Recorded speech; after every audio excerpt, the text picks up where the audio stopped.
at Venture Cafe. She's an attorney, patent attorney from Boulder, Colorado. She was here for a conference, and she was hanging around, having a good time, and she said, I wish Boulder was this vibrant. And I said, Boulder, Colorado, right? Because I've been there, and it's pretty awesome. She's like, no, but it's not this. This is, and she was just saying this, and I didn't know what this was, but she felt it, and she just said she liked the authenticity, she loved the energy, and sometimes, Cliff has mentioned this several times, we're our own worst enemy, and there are people from the outside. We should start listening to them. When they come here, either from Austin or Boulder or anywhere else and saying, St. Louis is really awesome, they are speaking the truth. Trust them, and don't dissuade them, and don't tell them that they might be smoking something. Maybe that helps, but they are speaking the truth. It's a generational thing, though. I think a lot of St. Louisans over 40 or 50 still think of this as sort of, the Rust Belt, the declining.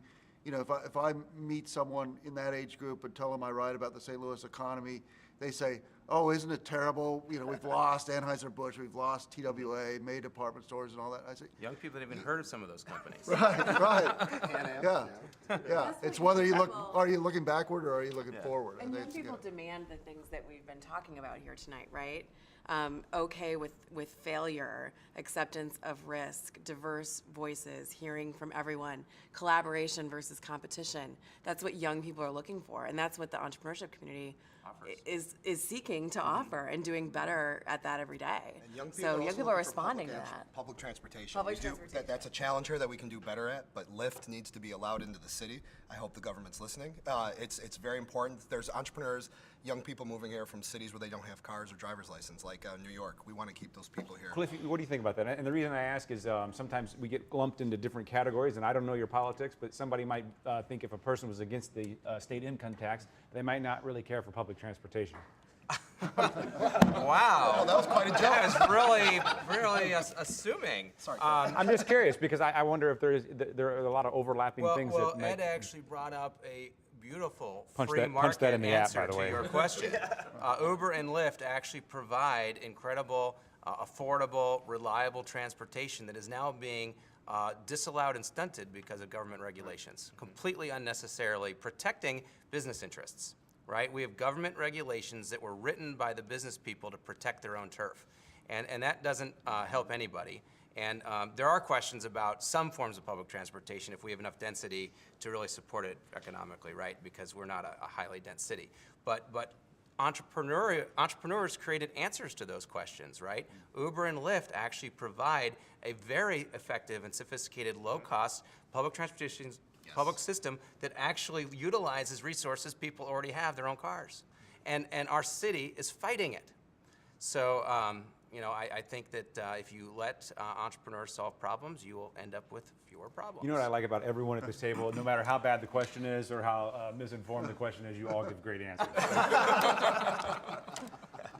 Okay, anyone with the last thought that you were dying, Katie? Well, I want to keep companies like Nanopore here. That's the point of a lot of what we're doing is that great companies are starting, and there are tons of things bubbling up, but we have to get the capital off the sidelines because we cannot be the incubator for the nation. We can't have these companies start and do great and then get funded and go somewhere else. We've got to get the capital off the sidelines.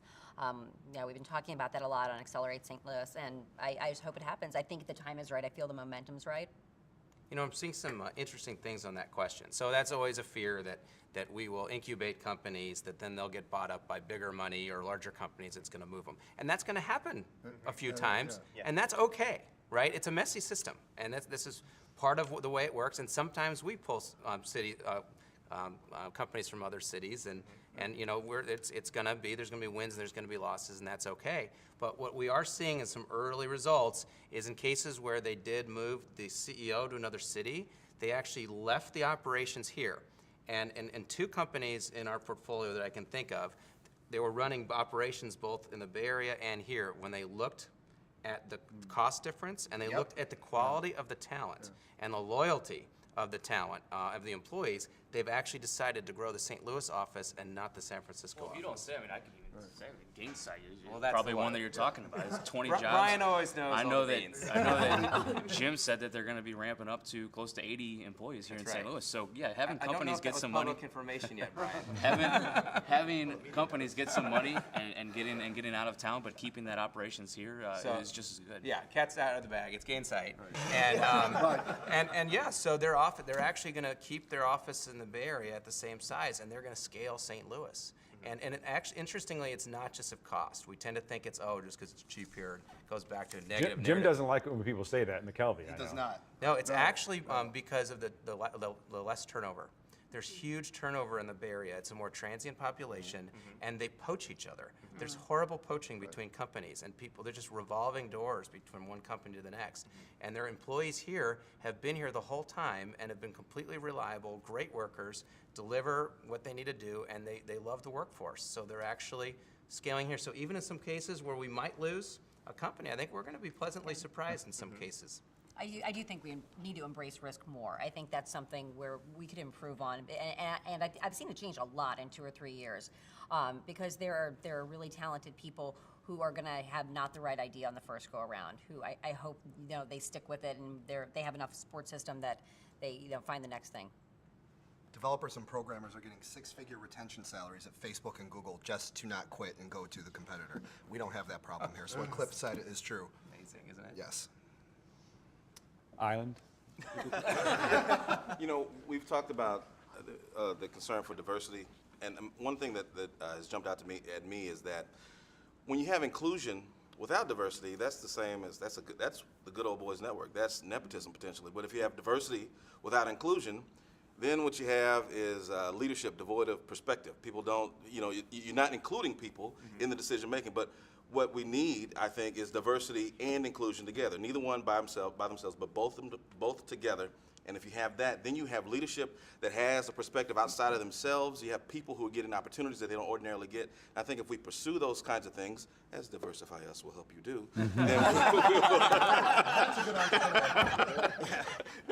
I think we create a better environment for everybody. I should tweet that my phone died though. That was good. Yeah, who's going to invent the battery for crying out loud? That's who's going to. Can we download your app yet? You can't download it yet. We're going to have some trials. Hey, and he won the next day. I want to download it on day 3. But we plan to launch in January. But you can sign up now on our website and be a part of the trials that we're going to start in the next month.